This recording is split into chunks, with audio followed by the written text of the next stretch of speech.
Standard 10th English first flight का chapter 3 two stories about flying हम कर रहे हैं। उसमें आज हम सेकंड पार्ट जो है वो करने वाले हैं।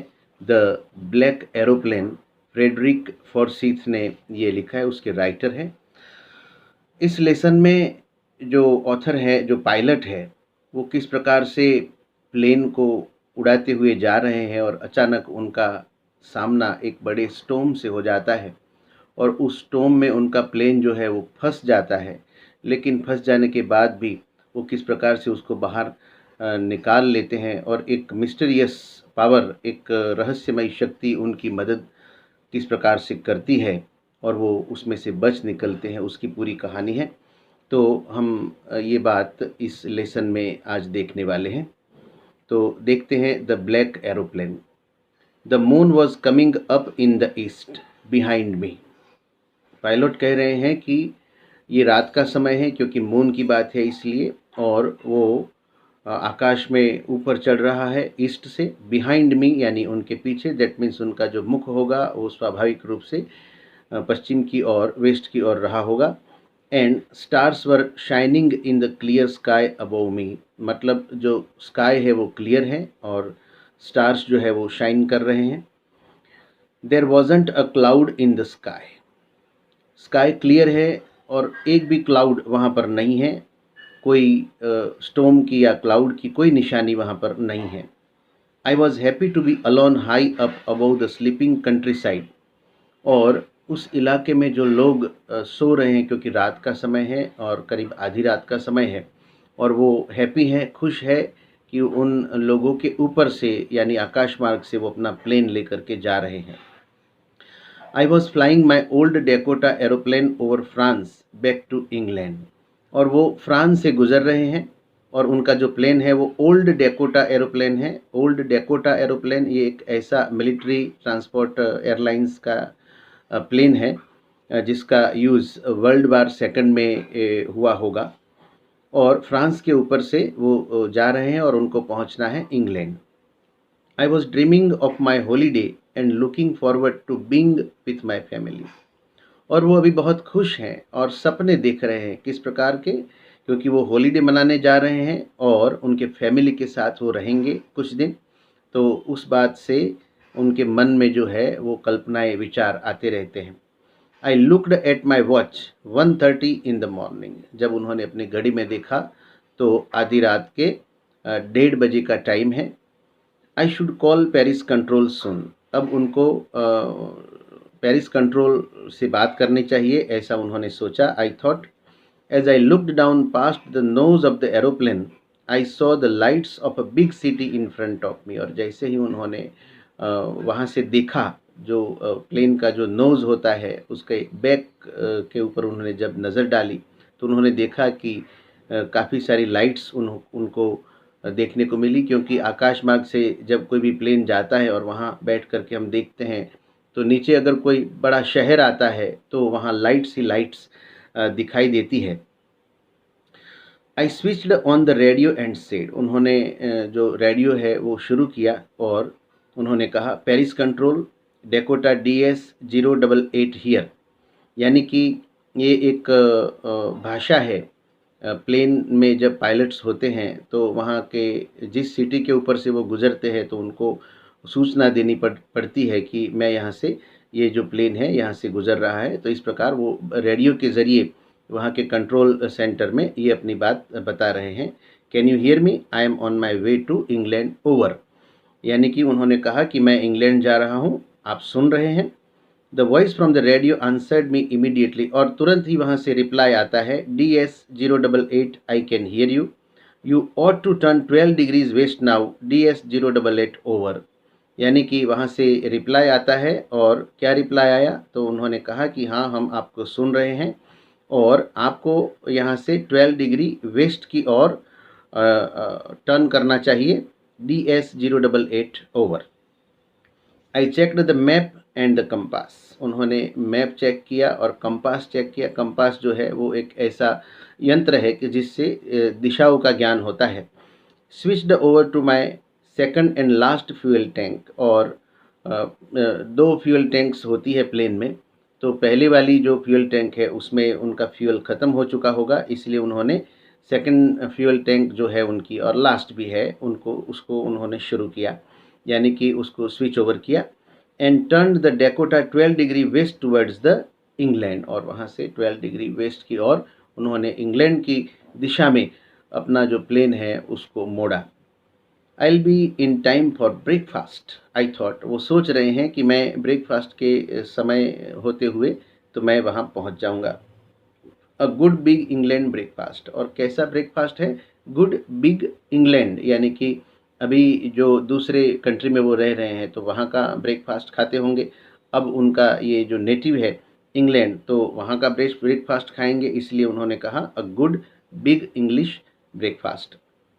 Everything was going well, it was an easy flight, और सब कुछ अच्छी तरह से चल रहा था और इजीली वो वहाँ से अपने प्लेन में फ्लाइट में उड़ रहे थे। Paris was about 150 kilometres behind me when I saw the clouds, और जब उन्होंने कुछ क्लाउड्स देखे सामने आकाश में, और उस समय जो पेरिस था वो 150 किलोमीटर्स पीछे छूट गया था। स्टॉर्म क्लाउड्स, लेकिन वो क्लाउड्स जो थे वो कोई साधारण क्लाउड्स नहीं थे, लेकिन झंझावात के यानी कि स्टॉर्म के क्लाउड्स थे। दे वर ह्यूज, और वो भी काफ़ी बड़े बड़े राक्षसी क्लाउड्स थे। They looked like black mountains standing in front of me across the sky, और स्काई में पूरे आकाश में उनके सामने पर्वतों की तरह वो उनको दिखाई दिए, वो जो, और वो भी जैसे कि ब्लैक माउंटेन हो और रात का अंधेरा भी है। तो उन्होंने देखा कि एक बड़ा सा स्टॉर्म क्लाउड से भरा हुआ उनके सामने है। I knew I could not fly up and over them, वो जानते थे कि वो उन क्लाउड्स के ऊपर से स्टॉर्म के, या तो स्टॉर्म के नीचे से वो नहीं उड़ पाने वाले थे। And I did not have enough fuel to fly around them to the north or south, और ना ही वो उसको साइड से बाईपास करके वो जा सकते थे, क्योंकि उनको इतने बड़े स्टॉर्म को बाईपास करने के लिए काफ़ी सारा अंतर डिस्टेंस उनको तय करना पड़ेगा, और उतना ज़्यादा एक्स्ट्रा डिस्टेंस तय करने के लिए उनके टैंक में उतना ज़्यादा फ्यूल नहीं था। I want to go back to Paris, उनको या तो वापस पेरिस जाना पड़ेगा, आई थॉट, ऐसा वो सोच रहे हैं। But I wanted to get home, लेकिन उनको घर जाने की जल्दी है, अपने फैमिली मेम्बर्स को मिलने की जल्दी है। आई वॉन्टेड दैट ब्रेकफास्ट, उनको वो ब्रेकफास्ट भी करना है जो पहले उन्होंने बताया था कि good English breakfast. I take the risk, और उन्होंने सोचा कि खतरा मोड़ लेना चाहिए, रिस्क लेना चाहिए। I thought, and flu that old Dakota straight into the storm, और सीधे ही उस बादलों भरे स्टॉर्म में उन्होंने अपना जो फ्लाइट था उसको अंदर लेके गए, सीधा उस स्टॉर्म में डाला। Inside the clouds everything was suddenly black, और जैसे ही वो अंदर एंटर हुए कि तुरंत ही आजू बाजू उनको कुछ दिखाई नहीं देने लगा, सब कुछ ब्लैक ही ब्लैक था। It was impossible to see anything outside the aeroplane, aeroplane के बाहर कुछ भी देखना नामुमकिन था।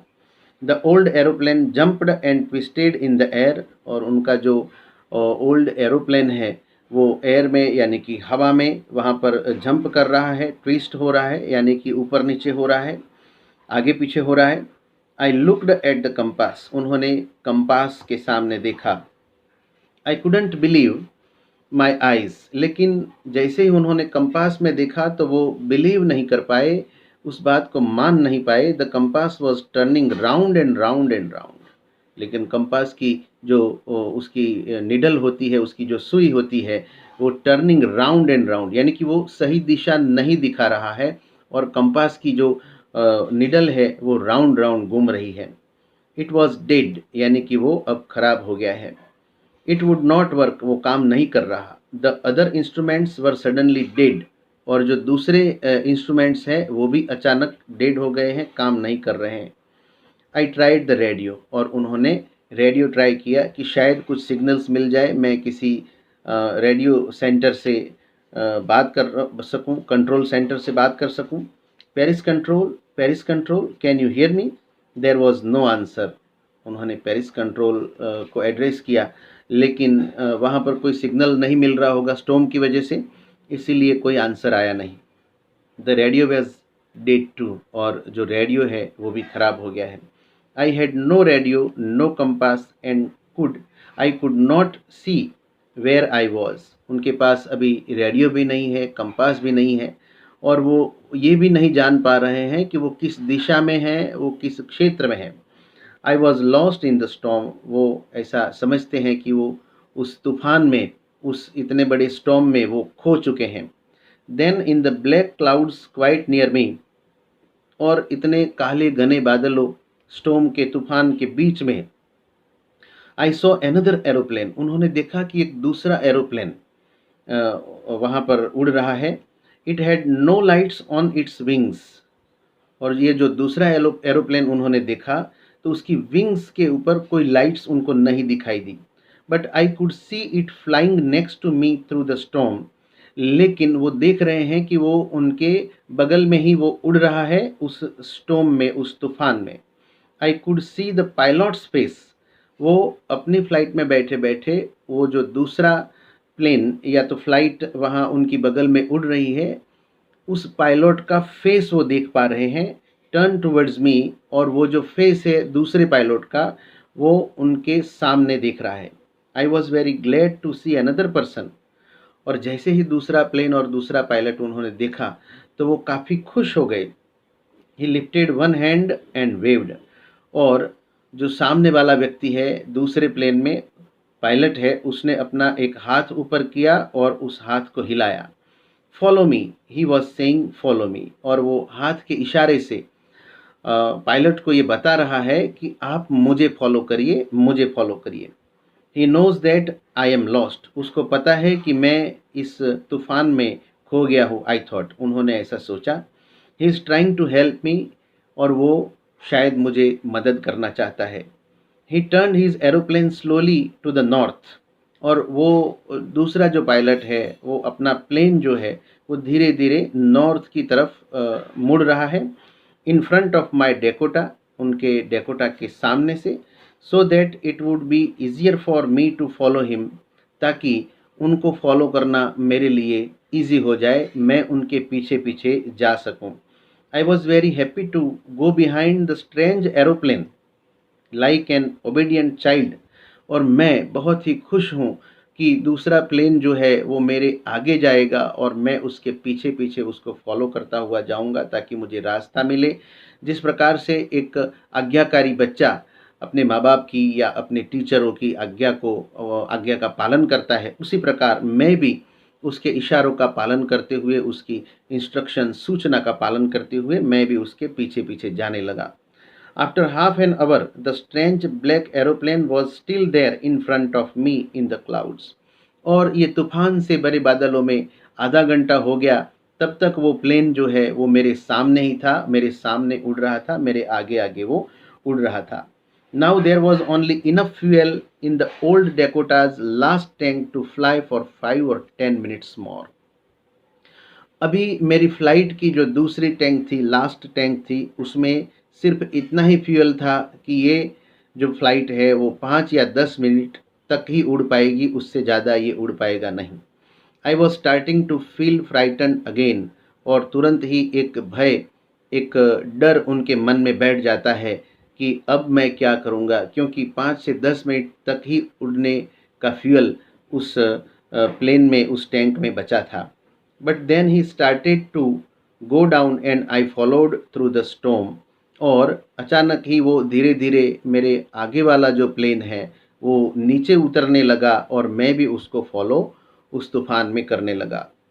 Suddenly I came out of the clouds and saw 2 long straight lines of lights in front of me, और अचानक ही वो जो पायलट है वो उस स्टॉर्म से बाहर निकल आते हैं, क्लाउड से बाहर निकल आते हैं, और सामने उनको दिखाई देता है, क्या दिखाई देता है?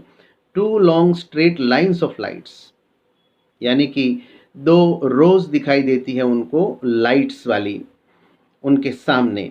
It was a runway an airport, और वो क्या था, वो एक एयरपोर्ट था, और वो जो लाइट्स की रो दिखाई देती थी टू, वो क्या थी, तो वो रनवे था। आई वॉज सेफ, अब उनको लगता है कि अब वो सेफ हैं। I turn to look for my friend in the black aeroplane, और उन्होंने जब टर्न होकर के देखा अपने फ्रेंड, मतलब जो एक अनजान व्यक्ति उनकी मदद कर रहा था, उनके आगे आगे उड़ रहा था, उसके सामने उस ब्लैक एरोप्लेन को देखने की जब उन्होंने कोशिश की, but the sky was empty, लेकिन पूरा जो आकाश है वो खाली था। देयर वॉज नथिंग देयर, वहाँ पर कोई प्लेन दूसरा नहीं था। There the black aeroplane was gone, उन्होंने देखा कि जो ब्लैक एरोप्लेन जिसने उनकी मदद की थी, वो एरोप्लेन कहीं पर भी उसकी निशानी नहीं थी और कहीं दिखाई नहीं देता था। उन्होंने आगे पीछे सब जगह देखा, लेकिन कहीं पर भी वो प्लेन उनको नहीं दिखाई दिया। I could not see it anywhere. I landed and was not sorry to walk away from the old Dakota near the control tower, और उन्होंने अपना जो प्लेन था उसको लैंड करवाया, और उस प्लेन से उतरते वक्त उन्होंने यहाँ एक वर्ड यूज़ किया है, was not sorry to walk away from the old Dakota near the control tower. Control tower के बाजू में वो उतर रहे हैं अपने प्लेन से, लेकिन उतरने का उनको कोई दुख नहीं है, क्योंकि वो खुश है कि वो उस प्लेन से उतर रहे हैं, यानी कि उनकी जान बच गई है। I went and asked a woman in control center where I was and who the other pilot was. वो सीधे कंट्रोल सेंटर में जाते हैं और वहाँ पर एक वुमन है, उनको वो पूछते हैं कि मैं कहाँ पर था, मैं अभी कहाँ पर हूँ, and who the other pilot was, और जो दूसरा पायलट था वो कौन था। आई वॉन्टेड टू से थैंक यू, मैं उसको थैंक यू कहना चाहता हूँ, मैं उसका धन्यवाद प्रकट करना चाहता हूँ। She looked at me very strangely, लेकिन उस औरत ने स्ट्रेंजली मेरे तरफ देखा, एक विस्मय भरी दृष्टि से मेरे तरफ देखा, एंड देन लाफ्ड, और वो हंसने लगी। Another aeroplane up there in this storm, क्या आप कहते हैं कि दूसरा प्लेन था, और वो भी इस इतने बड़े तूफान में। No other aeroplanes were flying tonight, आज कोई भी दूसरा एरोप्लेन इस तूफान में या इस स्काई में उड़ा नहीं सिवाय आपके। Yours was the only one I could C on the radar, मैंने रडार में जो देखा वो सिर्फ आपका ही प्लेन था और किसी का प्लेन नहीं था। रडार एक ऐसा यंत्र है, एक ऐसा इंस्ट्रूमेंट है कि जिससे आकाश में उड़ते हुए जो ऑब्जेक्ट्स हैं वो उस रडार में दिखाई पड़ते हैं। So who helped me to arrive there safely without a compass और a radio and without any more fuel in my tanks. अब ऑथर सोचने लगे हैं, ये पायलट अभी सोचने लगे हैं, अगर कोई प्लेन आकाश में नहीं था तो ये कौन था जिसने मेरे कंपास खराब हो जाने के बावजूद, मेरे रेडियो खराब हो जाने के बावजूद, मेरी टैंक में फ्यूल न होने के बावजूद मुझे मदद की। Who was the pilot on the strange black aeroplane, वो जो एक अनजान ब्लैक एरोप्लेन था उसमें वो पायलट कौन था, और वो एरोप्लेन कहाँ गया। Flying in the storm without lights, और इस तूफान में वो उड़ रहा था जिसमें कोई लाइट्स नहीं थी। यानी कि ये जो ऑथर है उनको एक ऐसा अनुभव हुआ है, जैसा अनुभव शायद ही किसी को होता होगा, एक मिस्टीरियस अनुभव है, ये एक रहस्य है कि उनको किसी ने मदद की इतने बड़े तूफान में। तो हो सकता है कि ये उनका एक हलुसिनेशन हो, उनका एक भ्रम हो, और उन्होंने खुद ही अपने आप को मदद की हो, ऐसा भी हो सकता है। और ऐसा भी हो सकता है कि कोई ऐसी ताकत है, कोई ऐसा पावर है, नेचुरल पावर, जिसने उनका मार्गदर्शन किया हो, उनकी मदद की हो। तो ये आपको भी इस विषय में सोचना है। मैं आशा करता हूँ कि आप सबको ये लेसन जो है वो अच्छी तरह से समझ में आ गया होगा, और कमेंट बॉक्स में आपको लिखना है। अगर आपको कोई भी क्वेरी है, कोई भी प्रश्न है, तो आप कमेंट बॉक्स में ज़रूर लिखिए, मैं उसके आपको जवाब दूंगा, आपको आंसर दूंगा। और इस चैनल को आप सब्सक्राइब करना मत भूलना। थैंक यू, धन्यवाद।